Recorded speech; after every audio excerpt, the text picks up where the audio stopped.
Good evening, everybody. Welcome back to Gooner Gathering. If I can get rid of that light on the camera here, it's annoying me. My name is Posh Bertie, the poshest man in all of sports entertainment. And it's just little old me today in my Daniel Bryan t-shirt. Gonna talk you through the latest Arsenal news as a distraction from what the bloody hell is going on in the world at the moment. But I'm here for all of you, and as AFC always says, like as you enter and subscribe if you haven't already. Very well said, AFC always, and it's good to see you here early doors. Right, before we get into all the latest Arsenal-related news, there is an elephant in the room that I think needs to be addressed in regarding to something that happened this weekend. This weekend, a very happy couple who I know very well tied the knot and got married. And I'm saying this because one half of that couple in particular is someone who I had and have a lot of differences with and has done things that has made me sad, angry, and makes me want to forget about that person sometimes. However, in the spirit of professionalism, I am going to say congratulations to the happy couple, and I wish them well, regardless of my differences with them. Obviously, I am talking about Kai Havertz and his partner who got married this weekend. Congratulations to them for tying the knot. And yeah, as I said, I have my differences with Kai, but I wish him the very best for his wedding there. So there we go. Bit of feel-good news. Emerson Cozier's in the chat. Good evening, Emerson Cozier. All right, let's get into the nitty and or gritty and talk about Arsenal Football Club. There's a lot of things I've got to say. A lot of things that have really got my goat, if that's a phrase. But yeah, okay.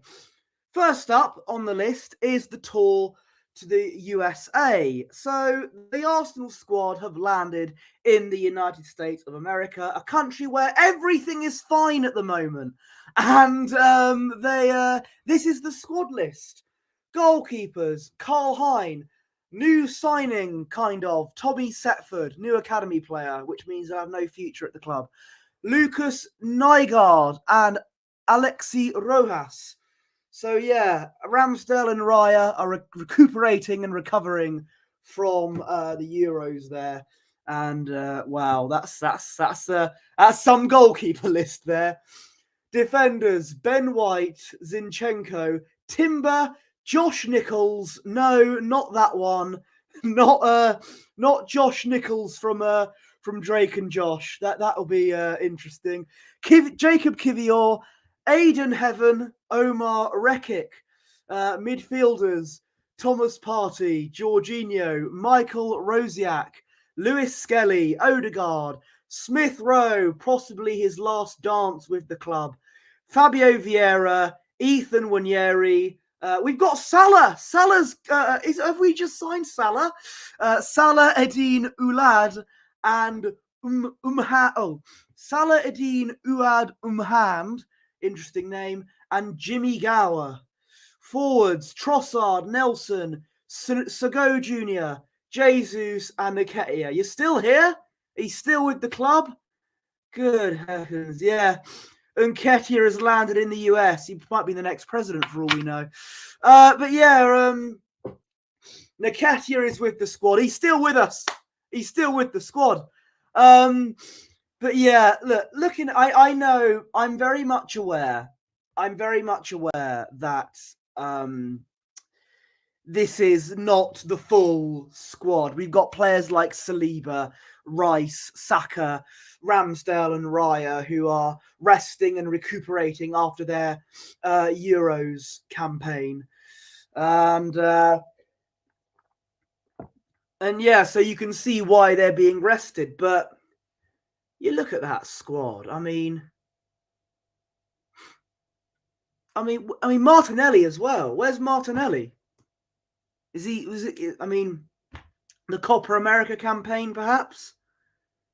This is a very weak squad. I'm sorry, but if you, I know we've got Spencer, who's a good friend of ours on this channel, who I think is going to the game. But no, he didn't go. He's not going. Good, because his squad's wafer thin. I don't want to. Oh dear. I'm not sure really. I think Man United and Liverpool will be licking their lips seeing that squad in the friendlies, especially Man United considering what they're going through at the moment. But yeah, we'll get to them in a minute. That's the squad list. And look, on the positives, as I said, we've got some youth players in the squad. They might be given a bit more of a chance. Wanyeri and Lewis Skelly in particular, who we might get some first team action in the friendlies. And then when it comes to, potential games where they can, non-friendly games where they can be fitted in, they won't get a single ounce of game time, and they'll go in the same direction as Obi Martin and Amari Hutchinson. Martinelli and Gabriel are being rested when we'll meet up in America.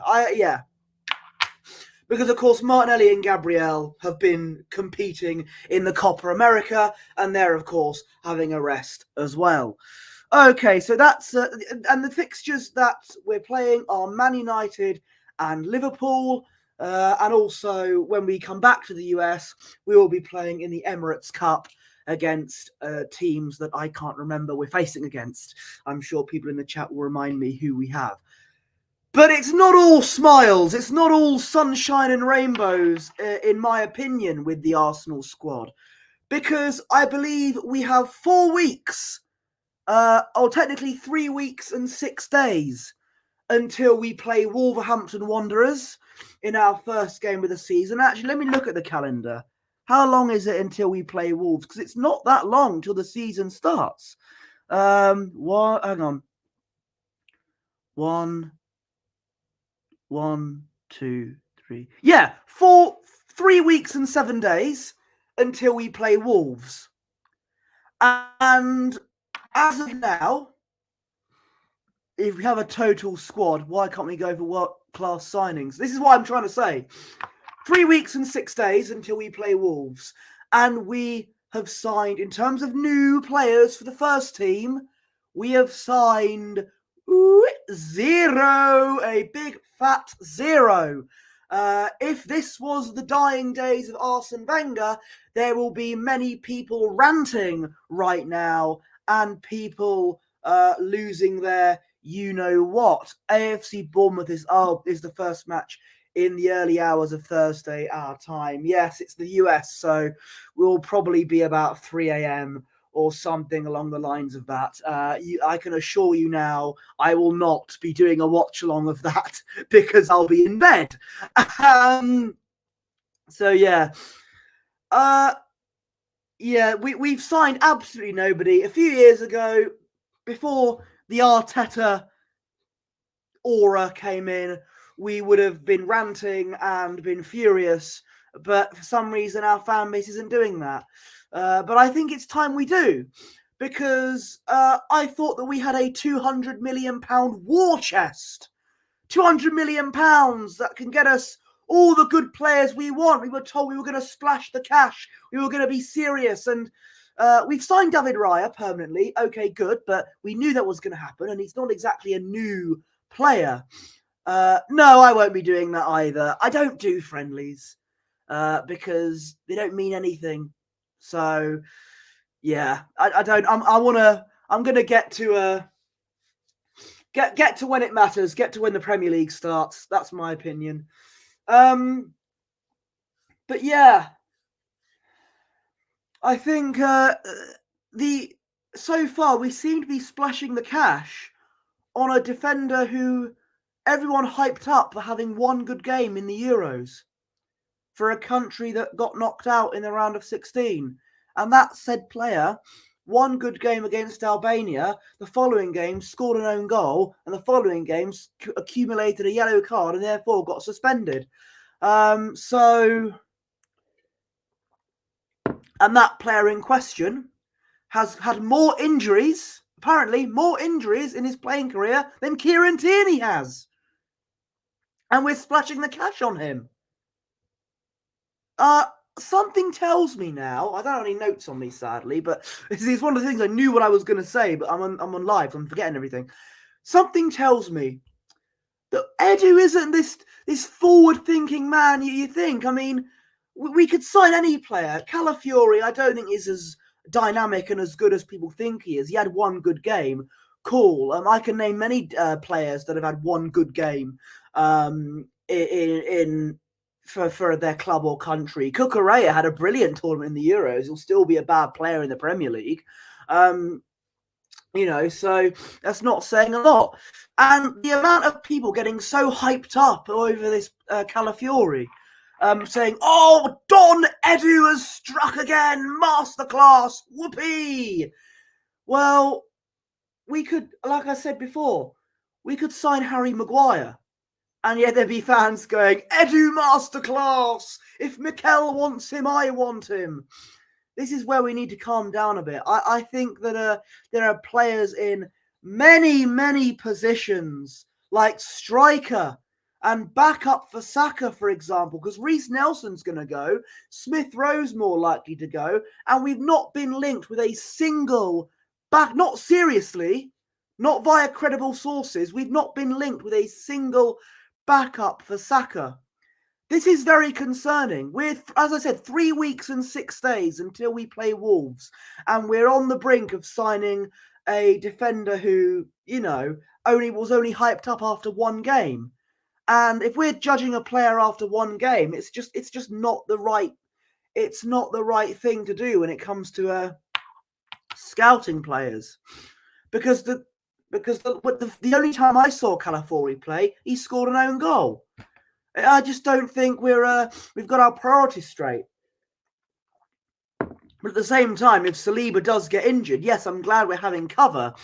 But Calafiori's injury record isn't good. And Tomiyasu's now injured as well. So, but that's not the only form of ranting I'll do. But there we go. But don't worry, though. People will be saying, "Oh, Bertie, calm down. We have signed a new player. We've signed a new player. We've got Tommy Setford. So calm down, Posh. He's the answer to all our problems. We've got Tommy Setford. Yeah, brilliant. He's an academy goalkeeper." Is Calafiori a done deal? Because Sky Sports News said it's not done. That was yesterday. Well, I think it'll be here we go. Maybe as soon as tomorrow. But everything, like a lot of things seem to be agreed. It looks like it's moving in that direction, and I'm treating it as if we are going to sign him. But if we don't, it wouldn't surprise me if we fumble it. I know Calafiori isn't he's not my highest choice for a player, but I still want us to sign somebody because we've not signed a new player yet. But I just think if we lose out on a player that all our fans are hyping up, surely Edu's position is going to be untenable, and he'll join Biden in the job centre. Gooner Gathering, yes. Hello, Mr. Meadows. I hope you're well. I'm well. I'm with the lovely people here watching. I'm partaking in this video, and the lovely people are watching it. And I'm going to be, as I was saying, I was talking about Tommy Setford. He's the player that can resolve all our problems. But the problem is, he's an academy player, which means he has absolutely no future in the squad. Hate to break it to you, but that's what most academy players are like. Which brings me to news that Chido Obi Martin, a player who has showed a lot of promise in the academy. People hyped up Calafiori for just one game. Well, Chido Obi Martin in the academy, he scored, 32 goals in 18 games? In one game, he scored 10 goals in one game. Now, I know you're going to say, "Oh, Bertie, you're hyping up a player after one game," when you're saying Calafiori, we shouldn't hype him up for one good game. Well, I think scoring 10 goals in one game shows a bit more promise than someone who's defending quite well against Albania. I think, but he has consistently done this in the academy. Obi Martin was and our fans were saying it. He's the future. He's brilliant. Look how great he is. He's going to do big things. And even back then I thought, yeah, he plays in our academy. Wouldn't surprise me if he leaves us. And he has. He has rightfully saw that the grass was greener on the other side, in the words of Travis, and he's going to be going to Man United, a club that is taking their transfer policy very seriously. Hats off to Jim Ratcliffe and Ineos, because they are moving mad, as the kids would say. They're doing brilliantly. They've just signed the best under-21 defender in Europe at the moment in Lenny Yoro, and they're signing Ugarte as well. So, and they could potentially, these are all rumours, sign Zubimendi, a player that we were linked with, but we're not going anywhere near for some reason. So Man United, it wouldn't surprise me the way things are going. They're going to finish above us next season. The way their transfer policy is going, and Ineos have been doing very well. But we're talking about Obi Martin going to Man United. It's funny how all our fans, you'll catch up with the stream tomorrow. No worries, Mr. Meadows. I know you're not very well at the moment. That's why you're not here. Get well soon. Have a good rest, and catch up on the stream tomorrow.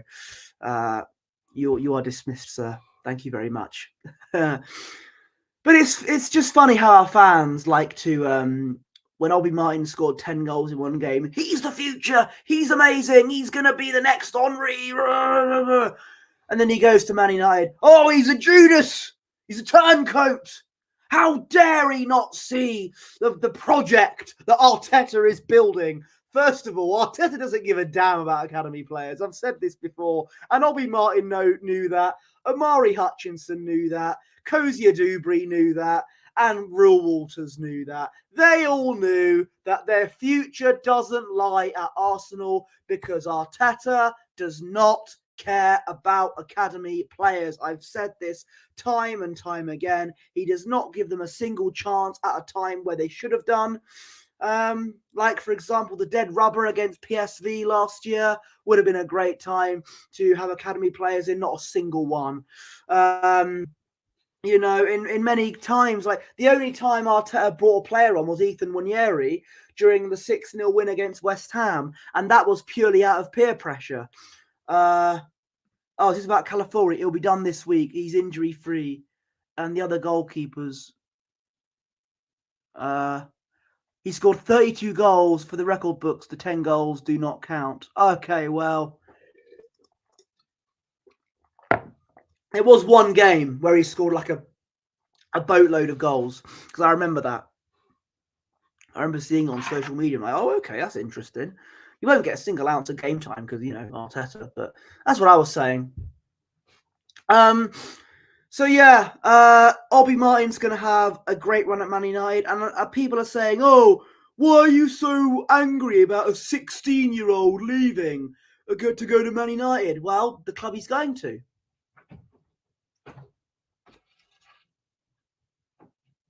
What the hell is going on there? Is one of my cats on my roof? Don't know if you could hear that. There's someone trying to break into my room. Well, Man United have a good reputation for their academy players. Kobbie Mainoo, for example. He's the one I can think of. Even players like, Jesse Lingard, who, yeah, all right, his career's taken a downward spiral and I can't stand the bloke. But he had a decent career there, and he could have been a good player if he didn't keep dabbing too much and playing Fortnite. He actually could have been a decent player and with a lot of promise, but c'est la vie and all that. I think Obi Martin is gonna do brilliantly at Man United. If United get an easy Carabao Cup match against like a League 2 or League 1 side, Obi Martin will get a go, and he'll set the world alight, and he'll be their next Kobbie Mainoo. He'll be a fantastic player for them. You know, I think he will break through the youth team and everything. I think he's the future. United have got themselves an excellent player there, and our loss is very much their gain. And by the time he breaks through to the first team, maybe that might not be this season, but a few seasons down the line, he'll break into the first team, do incredibly well, and we'll rue the day where we got rid of him. The same way, if Amari Hutchinson falls out for Ipswich, which I think he will, then he'll be another player in which we're going to regret getting rid of, and Arteta will be left with egg on his face. But he won't care. But many people also say, oh, don't worry about Ollie Martin. We've got Ethan Nwaneri. Oh, he's going to be our future. Newsflash, he'll be the next to go. He will. Because when he doesn't get a single ounce of game time this season, and he's left to rot on the bench, if he's lucky to get on the bench, he'll realise, you know what, this isn't good. I'm going to go off to another club. And he'll go off to Chelsea. Maybe he'll go off to United again. He'll go off to another club in the Premier League. He'll ball out for them and will regret getting rid of him. The same will also apply to someone who actually came through the youth ranks under Unai Emery. Remember him? Yeah, we had a manager who actually cared about youth players, Mr. Unai Emery. Because he gave Saka a chance, signed young players like Saliba and Martinelli, and he gave Smith Rowe a chance. By the way, if Arteta took over from Wenger in 2018, Bukayo Saka would be a Man United player now. And it would have been for a few years. Just let that sink in. Yeah, so Mikel Arteta, where was I? Yeah, Emil Smith Rowe. We'll talk about Smith Rowe, shall we? It is looking like Emil Smith Rowe is going to be leaving the club and is likely to go to teams like Fulham or Crystal Palace, maybe even a return to Aston Villa. Now, obviously, this is a big mistake, in my opinion. I think, if you want my opinion, I love Smith Rowe. I think he can offer so much for us. He actually played in a behind closed doors friendly, and he actually scored. I know that doesn't all an end all, but it's just good to see him play. And he had the captain's armband, so you know it's going to be like a last hurrah for him. He has the captain's armband. He's going to the US, and I just think by the end of the tour, Crystal Palace, Crystal Palace or Fulham, more likely Palace or Villa. And if he goes to one of those two clubs, he will do brilliantly well there.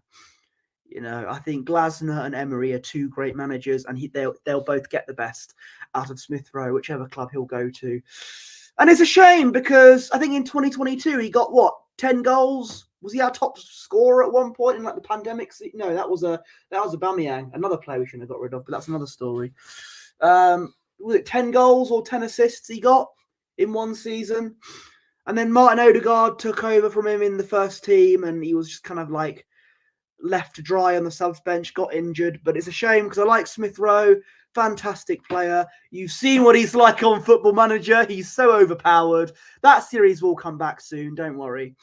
Just got to have time because I've got doing a bit of work at the moment, so it's quite hard for me to do a bit of Football Manager at the moment. But yeah, Smith Rowe and if he goes to Crystal Palace, that's their Elise replacement. That is their Elise replacement. Elise might be a bit better, but for a replacement, regular game time at Palace, that is great. I'm telling you now. I was going to say, let me tell you something, but I don't really want to say that after recent events.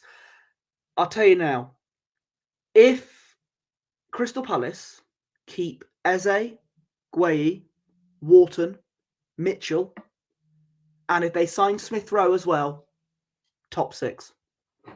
6th, maybe 7, actually top 7. They'll finish 6th or 7th maybe. Definitely in contention for the lower bits of the Europa League or Conference League. Definitely. 100%. Maybe even higher. Depends on how Aston Villa do. Because if Aston Villa, the way we're going, wouldn't surprise me. Well, Look, I'll make all these predictions for when the season, like before the season actually starts, because there's lots of different things going on. But yeah, I think Obi Martin going to Man United is a huge mistake. When I first saw that, I got really angry because he's our best academy player, and we're just letting him go to our rivals, and he'll do very well there. Man United, by the way, as I've said before, when they got their new director of football, haven't they, from Newcastle, working with Sir Jim Ratcliffe, and they've been playing a blinder so far in the transfer window. Lenny Yoro is an excellent defender, and I think he is their Saliba, and I think that he'll do very well for them. They are, straight away, Ugarte, Zubimendi, they're actually paying the money for these players. For what? Yeah, they paid the money for Lenny Yoro. They paid the full price. Real Madrid were about to strike. United, here you go. Here's 50 million. We can afford it. There you go. Here's the money. Bob's your uncle. Something that Edu does not have the ability to do. He just messes about with add-ons. Like, we could have got the Calafiori deal done, like, weeks ago. But no, instead, let's have some add-ons. Let's negotiate. All right. Oh, you want 50 million? Okay, here's 30 million plus 10 million add-ons. Accept it, please. But yeah, and Ampadu Onana, he was linked with us. We could have paid the full price for him. We can afford it. We can afford him and Calafiori. £200 million war chest. And if we're going to sell Smith Rowe and Nelson, we'll have more money to it. And Nketiah, if we really are going to sell Nketiah for 30 million, if we do that, then I will praise Edu to the nines. But we're not going to do that. Sign him for £2, two pints of lager and a packet of crisps, Eddie Nketiah. But yeah, I think I've had a brain fart. What was I going to say? Yeah, we could have easily afforded Onana and Calafiori at the same time. That's our £200 million war chest that we were constantly told about. And yeah, we would have been able to sign two more players in the 50 million mark. So yeah, but no, we didn't do that. Aston Villa and Man United went, here you go, here's the full price. And that's what they did. That's what you got to do. Hello, Sula Baguma. Good to see you, sir. But yeah, it's annoying. And we've got 3 weeks and 6 days until we play Wolves. And at the moment, we've not signed anyone new. In the first team, anyway. And I think Calafiori... I mean, it's great we've got depth in defence. And he'll play at left-back. So his left-back choices should be him, Timber, Tomiyasu. Just sell Zinchenko. He was rightly in the Euro 2024 worst team starting 11. Just get rid of him. Get rid of Zinchenko. Please. He's not good. And that can... Oh. But the likelier Zinchenko is not to start, the better. So, look, I'm all for Calafiori. I wish him well. I hope he does well for us. But I don't think he's going to be this second coming of Maldini, our fans think. Speaking of Tomiyasu, as I mentioned, sadly, Tomiyasu is not part of the squad because he's injured. Quelle surprise. Imagine my shock. I still think he should be part of the squad, though, because when Tomiyasu's fit, he is a very vital player in our defence. So I do wish him well. Tomiyasu and Tierney are injured, so that'll cue all of the fans, saying, "Huh! Huh! They're injured again! Get rid of them! They're injured!" When actually they're our good players and that we need them. But, you want to keep Nketiah, don't you? You want to keep Kai Havertz, don't you? You want to keep Zinchenko, but you want to get rid of Tomiyasu, Kieran Tierney, Thomas Partey, the good players. Yes. Oh, yes, Sula. I love arse too. And on that note, talking of that, let's talk about Gareth Southgate, shall we?